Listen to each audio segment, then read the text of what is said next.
사무엘상 13장은 이해하기 어려운 장입니다. 특별히 그 뒤에 나오는 8절부터 해서 18절까지는 사울 왕이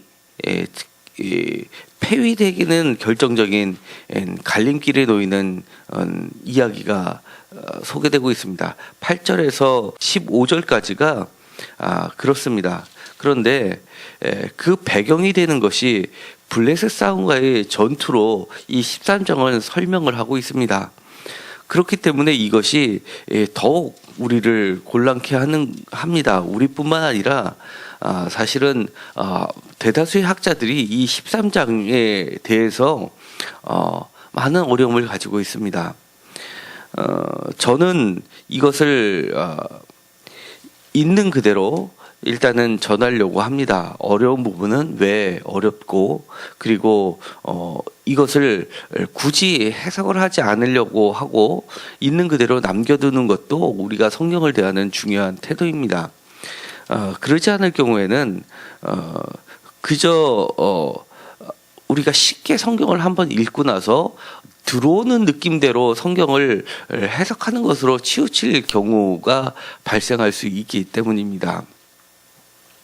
이 13장 같은 경우에는 이렇게 되어 있습니다. 사울이 왕이 될 때 40세라. 그가 이스라엘을 다스린 지 2년에 라고 되어 있습니다. 이 원문에는 40세라는 말이 숫자가 기록되어 있지 않습니다. 그래서 이 40이라는 글자가 개역성경에는 작은 글씨로 되어 있고, 표준세번역에는 이렇게 있습니다. 그의 나이는 30살이었다라고 다르게 이야기를 합니다. 그 이유는 30살이라고 한 것은 70인역 중에서 고대 사본이 아니라 후대 사본에 30이라는 숫자를 써 있기 때문에 그것을 따랐을 뿐이지, 고대 사본 쪽에 들어갈수록 이것은 숫자가 없이 단순히 나이가 많은 늙은 것을 표현하는 숫자에 불과합니다. 나이가 많아서 정도로 이해하면 될 듯합니다. 그러니까 사울이 생각보다는 나이가 많이 들어서 왕이 됐고, 왕이 된 지 2년 만에, 그러니까 매우 초기에 이미 하나님으로부터 사울은 실격이 된다는 것을 이야기해주고 있습니다. 반면에 다윗 왕 같은 경우에는 왕이 되는 나이가 사무엘 하 5장에 보면 30세로 나와 있습니다. 그러니까 다윗이 사울 왕으로부터 도망다닌 것까지를 생각한다 그러면 기름 부음 받은 것은 10년 이상의 기간을 감안한다 그러면 10대 후반이나 아니면 늦어도 20대 초반이나 20대가 되기 이전인 나이에 이미 기름을 왕으로서의 택정함을 받았다는 것을 알 수 있습니다. 그렇기 때문에 이 사울은 생각보다 굉장히 많이 세상물에 더 많이 들었고 정치적인 인물이라는 것을 우리는 알 수 있습니다. 다스린 지 2년 만에 블레셋, 최대의 원수가 되는 블레셋과의 전쟁을 벌이게 됩니다. 그런데 그 블레셋과의 전쟁을 벌인다라고 하면 많은 사람들이 자진해서 한판 붙읍시다. 하나님께서 당신을 왕으로 세웠고 우리가 용기를 내서 한번 해봅시다라고 할 텐데, 실제로는 그렇지 않았다는 걸 이야기합니다. 생각보다 많은 사람들이 그것을 억지로 그 전쟁에 참여하는 것을 보게 됩니다. 왜냐하면 19절부터 그 이유가 설명이 되어 있는데, 그때 이스라엘 온 땅에는 철공이 없었으니 이는 블레셋 사람들이 말하기를 히브리 사람이 칼이다 창을 만들까 두렵다 하였음이라 라고 되어 있습니다. 우리가 이스라엘 지역을 이야기할 때 팔레스타인 지역이라고 이야기를 합니다. 그렇다는 얘기는 이 전체 그쪽 지역을 이야기할 때 팔레스타인이라는 어원 자체가 블레셋에서 나왔습니다. 그러니까 이스라엘이 중심이 아니라 사실 블레셋이 외부의 세계력에 봤을 때는 중심 지역이었고, 그리고 이스라엘 사람들은 아직 철기 문화가 들어오기 전에 철기 문화를 가지고 그리스 에게 쪽에서 배를 타고 들어오는 사람들이 바로 크레테 섬에서부터 들어온 사람들이 바로 블레셋 사람들이라는 겁니다. 그렇기 때문에 그들이 칼이나 창을 그들은 소유하였고, 그리고 이스라엘 사람들은 매우 비싼 돈을 주고 보습, 삽, 도끼, 괭이라는 농사 도구를 사용하는 데에만 철기 문화를 일부를 전수를 했던 겁니다. 그것도 철기를 만드는 것을 준 게 아니라 단순히 그것을 날이 무졌을 때 날을 세우는 정도의 아주 초보 단계의 것만 비싼 돈을 주고 나서 그들에게 제공했던 겁니다. 그렇기 때문에 22절에 보면 싸우는 날에는 사울과 요나단과 함께 한 백성의 손에는 칼이나 창이 없고 오직 사울과 그의 아들 요나단에게만 있더라라고 되어 있습니다. 그러니까 끼케야 사울이나 그리고 그의 아들 요나단에게만 철기로 된 창이나 칼이 있고 나머지 사람들은 아예 없다 보니까 이거는 싸움 자체가 되지 않는 겁니다.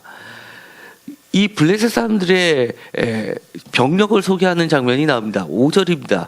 블레셋 사람들이 이스라엘과 싸우려고 모였는데 병거가 3만이요 마병이 6,000명이요 백성은 해변의 모래같이 많더라. 이렇게 이야기합니다. 그러니까 이거는 계란으로 바위치기의 격입니다. 그런 바닥에 사울이 겁도 없이 먼저 이 블레셋 사람들의 그 수비대를 공격을 하게 됩니다. 그러자 이제는 싸움을 걸으니까 이스라엘 사람들이 그 위급함을 보고 나서는 절박하여서 굴과 수펠과 바위 틈과 은밀한 곳 웅덩이에 숨게 됩니다. 그리고 미움을 받게 되니까 숨지 않는 사람들은 어쩔 수 없이 그 사울의 부대에 합류를 하게 되는 겁니다. 어차피 죽을 바에는 이렇게 죽나 저렇게 죽나 라고 하면서 어쩔 수 없이 선택한 것이 사울의 부대에 들어가는 겁니다.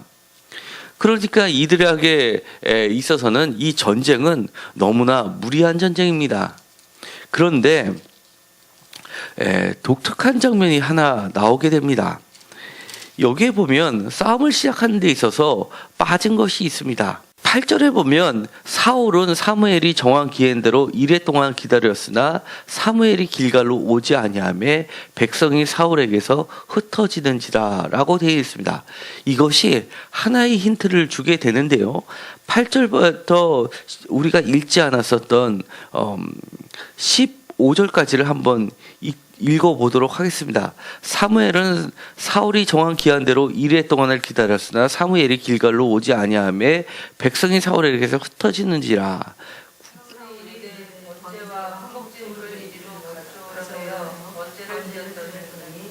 번제 드리기를 마치자 사무엘이 온지라. 사울이 나가 맞으며 무난함에 사무엘이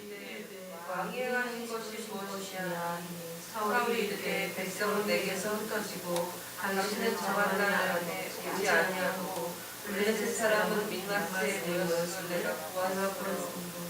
이에 내가 이르기를 블레셋 사람들이 나를 치러 길갈로 내려오겠거늘 내가 여호와께 은혜를 간구하지 못하였다 하고 부득이하여 번제를 드렸나이다 하니라. 사무엘이 사울에게 이르되 왕이 망령되게 행하였도다. 왕이 왕의 하나님 여호와께서 왕에게 내리신 명령을 지키지 아니하였도다. 그리하였더라면 여호와께서 이스라엘 위에 왕의 나라를 영원히 세우셨을 것이거늘. 지금은 왕의 나라가 길지 못할 것이라. 여호와께서 왕에게 명령하신 바를 왕이 지키지 아니하였으므로 여호와께서 그의 마음에 맞는 사람을 구하여 여호와께서 그를 그의 백성의 지도자로 삼으셨느니라 하고. 사무엘이 일어나 길갈에서 서다 베냐민 민과로 올라간다. 사울이 자기와 함께한 백성의 수를 세어보니 600명 가량이다. 사울과 그의 아들 요나단과 그들과 함께한 백성은 베냐민 게바에 있고 블레셋 사람은 mik바스에 진쳤더라. 병력들이 세대는 블레셋 사람들의 진영에서 나와서 한때는 우브라기를 따라서 수알 땅에 이르렀고 한 대는 베토른 길로 향하였고 한 대는 광야 쪽으로 스보인 골짜기가 내려다 보이는 지역길로 향하였더라. 아멘. 여기서 보면은요, 우리가 여러 차례 이야기한 것처럼 갑자기 사무엘이 뜬구름없이 하나님 여호와께서 왕에게 내린 명령을 지키지 아니하였다라고 선언해버리고 왕을 폐위시키는 장면이 나오게 됩니다. 우리가 여러 번 보았지만 이것은 여러 가지가 섞여 있다고 이미 말씀을 드렸고, 순서도 이거보다는 이 뒤편에 나와 있는 것이 더 적합해 보인다고 말씀을 드렸습니다. 특별히 15장에 나오는 아멜렉과의 전투에서 좋은 것은 버리고 좋은 것은 자기가 취하고 나쁜 것만 하나님의 명령대로 진멸하는 모습을 보면서 순종이 제사보다 낫고 듣는 것이 순양의 기름보다 낫다라고 하는 사무엘상 15장 22절의 말씀과 23절의 말씀, 이는 거역하는 것은 점치는 것과 같고 완고한 것은 사신 우상에게 절하는 죄와 같음이니라. 왕이 여호와의 말씀을 버렸으므로 여호와께서도 왕을 버려 왕이 되지 못하게 하셨나이다 라는 그 말씀하고 여기 있는 것처럼 여호와께서 왕에게 내리신 명령을 지키지 아니하였다는 말하고는 오히려 상통함을 볼 수 있습니다. 그럼에도 불구하고 우리가 이 오늘의 우리 손에 두어진 말씀대로 볼 때 이 말씀은 이 외에 구체적으로 하나님께서 내리신 명령이 무엇인지는 나와 있지 않지만 간접적으로 우리가 추론할 수 있는 게 한 가지가 있습니다. 무엇이냐면 다윗이 똑같이 블레셋과의 싸움의 전쟁의 이야기가 나오게 되는데, 그때는 다윗이 블레셋과의 싸움을 앞두고 나서 하나님께 물어봅니다. 하나님, 싸울까요 말까요? 그러자 다윗이라고 이 블레셋에 두렵지 않았겠습니까? 그럼에도 불구하고 하나님께서 여호와께서 블레셋과 싸워라, 내가 함께 하겠다라는 응답을 받게 됩니다. 그리고 나서 전쟁에 임하게 됩니다. 이 모습은요 매우 중요한데요, 고대 전쟁에 있어서 항상 전쟁을 하기 위해 야훼의 전쟁이라고 신의 전쟁으로 지칭하는 것은 전쟁 자체를 많은 사람의 희생이 따르기 때문에 함부로 일으키지 않았던 겁니다. 특히 하나님을 믿는 하나님의 백성들은 반드시 전쟁에 앞서서 하나님께 묻고 하나님의 제가를 받아서 전쟁을 치르기 때문에 거기에는 반드시 예언자 또는 선지자 또는 사사가 있었습니다. 그런데 여기에서는 사무엘이 빠져 있었다는 겁니다. 단순히 번제를 먼저 드렸기 때문에 사울을 패한 거냐라고 할 때는 그래 보이지는 않습니다. 왜냐하면 우리가 오랜 전통에 있는 민수기에서 볼 때도 민수기에서는 왕이 제사를 드리고 그 다음에 발람과 바락 사건에서도 발람은 그 옆에서 제사 드리는 왕을 보면서 신탁을 받아서 예언을 하는 장면이 나오고, 그리고 이 이후에 다윗도 자기가 번제를 드리는 장면이 나오고, 심지어 솔로몬도 예루살렘 성전을 짓기 전에 자기가 1,000번제를 드릴 때 자신이 왕이 직접 제사를 드리는 모습을 봐서 이거는 고대 사회를 전제로 했을 때는 왕도 제사를 드릴 수 있었던 겁니다. 다만 왕이 침범할 수 있는 선이 무엇이냐 하면 그것은 예언이라든지 신탁이라든지 이렇게 예언자와 선지자의 그 범위를 넘어서지 말아야 되는데, 이 13장에 있기 바로 전 12장에 사울이 마지막 고별사를 하면서 자신의 역할과 왕의 역할을 구분짓기는 중요한 것이 바로 기도와 가르침과 신탁의 선지자의 선과를 구분시키는 것이 보이게 됩니다. 그 전까지는 사무엘이 사사로서 그것이 모두 다 통합되어 있다면, 새로운 왕정 체계로 넘어가면서 치료하고 군사적인 역할은 왕에게 넘기고 나머지 하나님께 신탁의 예언에 그리고 하나님의 뜻을 묻는 일은 이렇게 제사장이나 아니면 선지자의 몫으로 분리가 되는데도 불구하고 이 사울은 그것을 선을 넘어서 자기가 모든 것을 하게 되는 모습을 보게 됩니다. 그러니까 자기가 왕이 되었다고 하나님의 뜻까지도 자기가 마음대로 부릴 수 있다라고 생각하는 것 자체부터가 시작부터가 잘못됨을 우리는 보게 된다는 겁니다. 이것은 매우 중요한 건데요. 그러다 보니까 이 다윗을 세우는 장면에서도 이미 사울과 사무엘은 상당한 거리감을 갖게 되는 겁니다. 예를 들어서 다윗을 세우는 장면을 보도록 하겠습니다. 사무엘이 다윗에게 기름을 붓는 장면이 16장에 나오게 됩니다. 16장 1절을 다 같이 보도록 하겠습니다.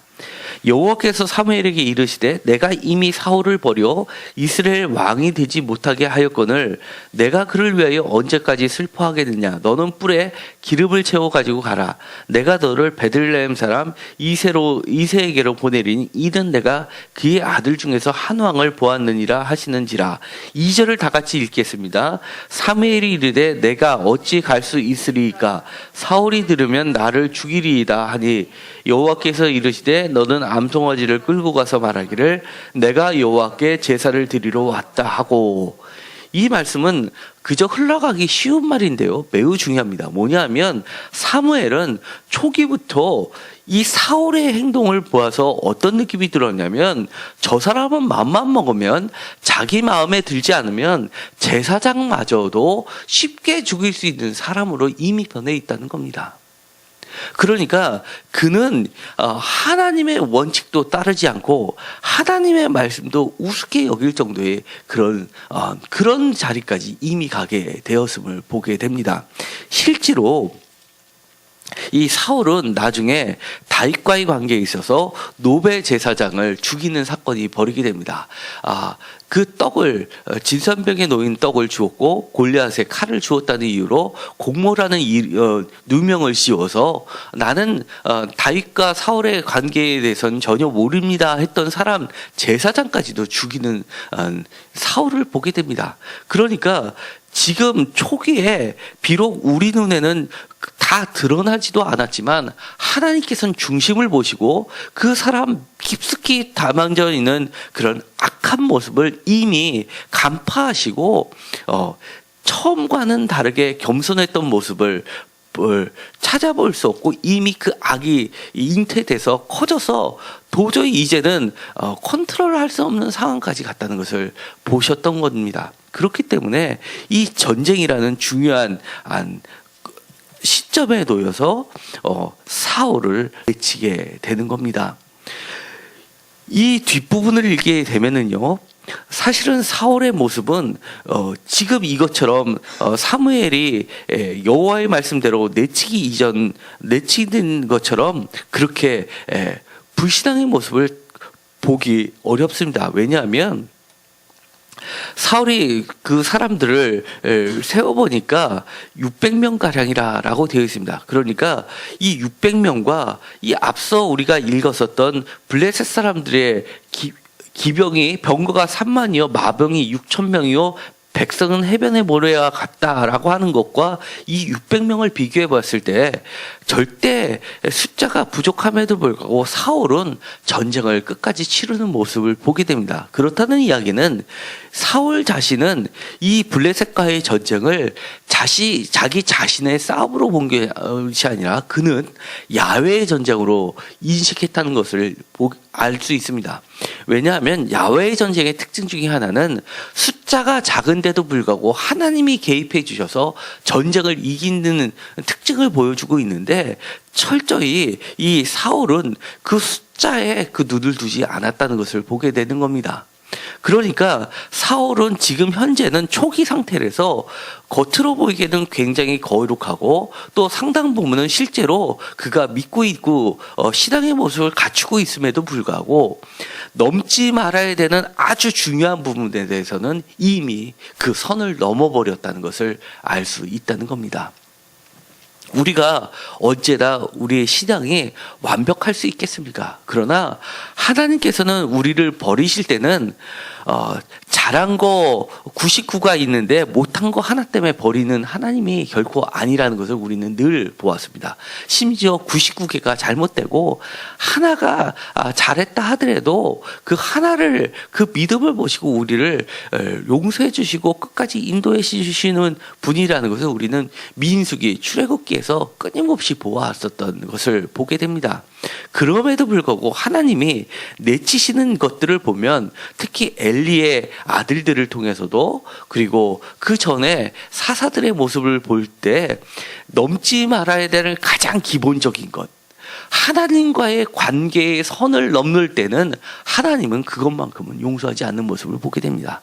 사울은 지금 현재로서는 많은 부분이 사실은 뛰어났음에도 불구하고 넘지 말아야 되는 선을 넘음으로써 하나님의 말씀을 우습게 여기고 하나님의 말씀까지도 내가 마음대로 좌지우지할 수 있다라는 그런 교만과 거만함이 결국은 그를 하나님으로부터 버림받게 했다는 것을 우리는 이 장에서 반드시 읽어야 합니다.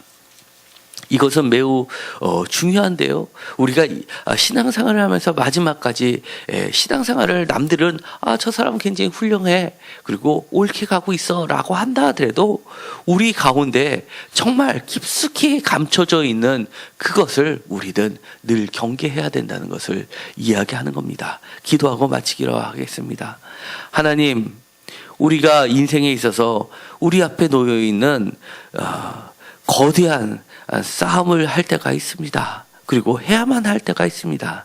그리고 믿음이 있어서 그것을 야외의 전쟁이라고 고백하고 하나님을 믿는다고 하면서 나아갈 때가 있습니다. 그런데 가장 중요한 것을 놓치지 않게 하여 주옵소서. 우리가 우리의 의를 앞세워서 그 야외의 전쟁을 치르는 것이 아니라 우리는 부족해도 하나님의 방식대로 하나님의 뜻을 물어가면서 그 전쟁을 시작하는 자가 되게 하여 주옵소서. 언제나 우리는 아무리 우리 자신이 악하고 부족해도 99개가 악하고 더러워도 정말 하나님 말씀에 순종하려고 하는 그 한 가지 때문에 정말 그 한 가지 믿음 때문에 하나님은 모든 것을 덮어주시는 하나님이라는 것을 우리는 출애굽기 그리고 민수기 사사기를 통해서도 끊임없이 보아왔습니다. 오늘 이 순간에도 그것을 귀하게 여길 수 있게 하여 주시옵시고 우리의 경건성, 우리의 믿음 그 깊숙이 숨겨져 있는 불순종을 제하게 하여 주옵소서. 예수님의 이름으로 기도드렸습니다. 아멘.